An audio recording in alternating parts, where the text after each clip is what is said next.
आनंद आनंद परमानंद सतगुरु मंगनानंद जी साहेब सत्संग आश्रम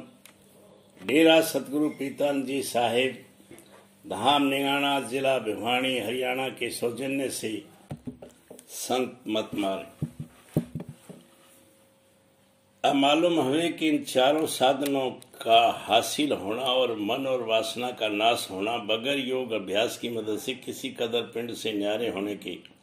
यानी बगैर 6 चक्कर के भेदने के किसी सूरत में मुमकिन नहीं। इसी सबब से आजकल के ज्ञानी वाचक और विद्वान कहलाते हैं।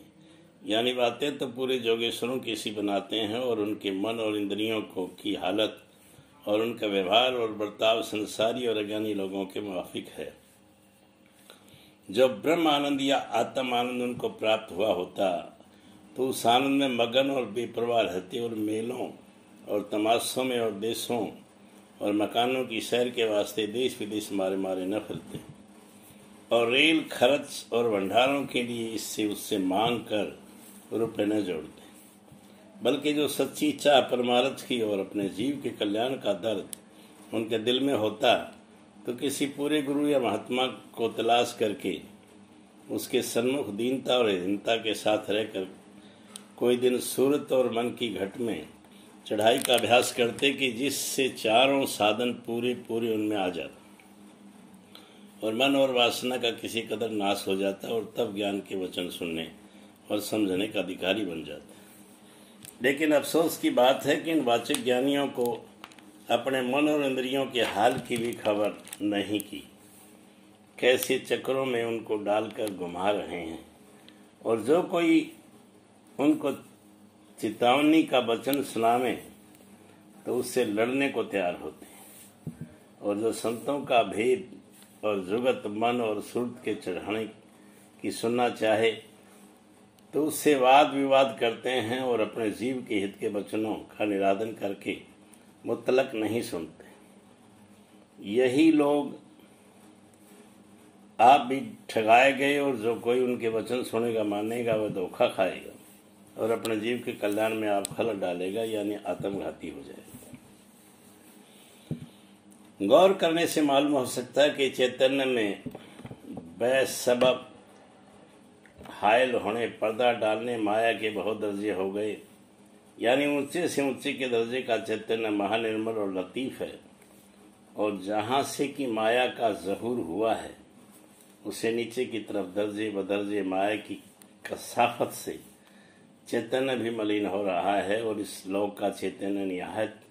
कसीफ यानी मलिन है कि अपनी ताकत से कोई कार्रवाई रचना की नहीं कर सकता और सूरज मंडल के विशेष चैतन्य का अधीन है। इस तरह सूरज मंडल का चैतन्य अपने से ऊंचे के सूरज मंडल के चैतन्य का अधीन है, यानी माया की हद में समान और विशेष चैतन्य का हिसाब नीचे से ऊपर तक चला गया और माया के घेर के पार महानिर्मल चैतन्य देश है। बगैर वहां पहुंचे किसी का सच्चा और पूरा उद्धार नहीं हो सकता है।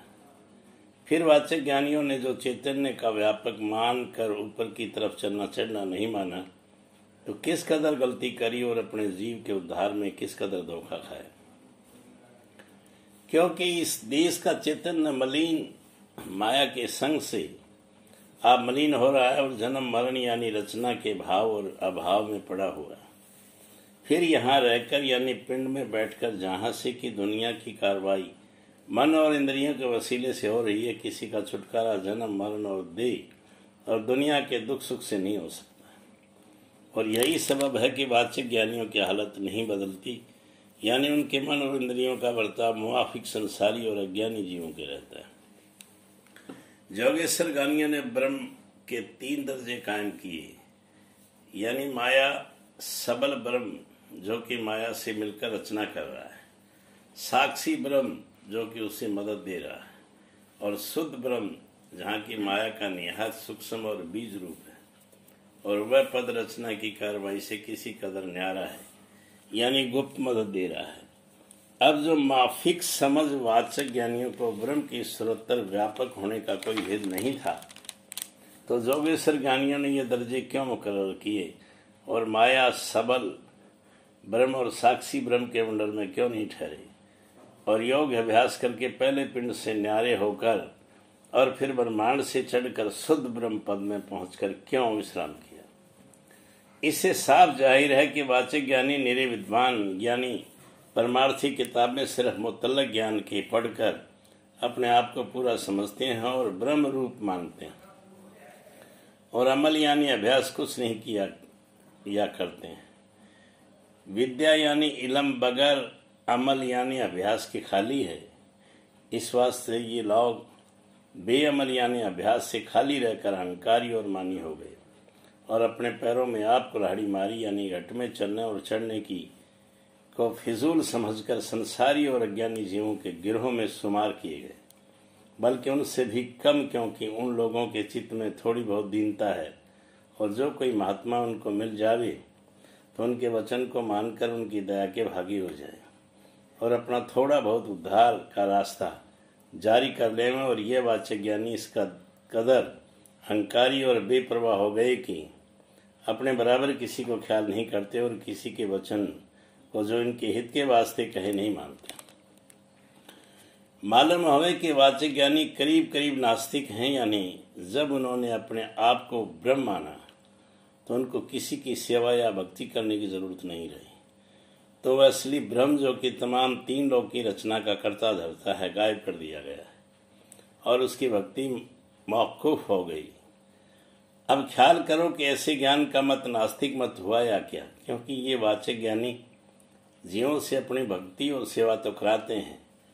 और आप किसी की भक्ति या सेवा नहीं करते, बल्कि भक्ति से विरोध रखते हैं और कहते हैं कि जो कोई भक्ति करेगा उसका जन्म मरण दूर न होगा और अपना जन्म मरण नहीं मानते। यानी ऐसा ख्याल करते हैं कि वे दो छोड़ने पर जरूर मुक्त हो जाएंगे। और हाल ये है कि अपनी जिंदगी भर की मुक्ति की कुछ भी हालत या कैफियत नहीं पैदा करी, तब मरने पर किस तरह मुक्ति मिल सकती है। जो लोग की मदरसों में विद्या पढ़कर दर्जा हासिल करते हैं उनमें से बाजी इल्म, फिलासफी और हिकमत की किताबें पढ़कर कुल मालिक की मौजूद में शक लाकर नास्तिक मत की तरफ रजू कर दें, उनका हाल भी थोड़ा बहुत वाचिक ज्ञानियों के मुवाफिक समझना चाहिए। यानी बाजी उनमें से चैतन्य को सब जगह व्यापक मानकर उनकी और माया की मिलोनी से रचना का ज़हूर कहते हैं, पर उस चैतन्य को समझवार और शक्तिमान नहीं मानते। चैतन्य को नारा नहीं मानते, उसको माया के मसाले का खुलासा ख्याल करते हैं और कहते हैं कि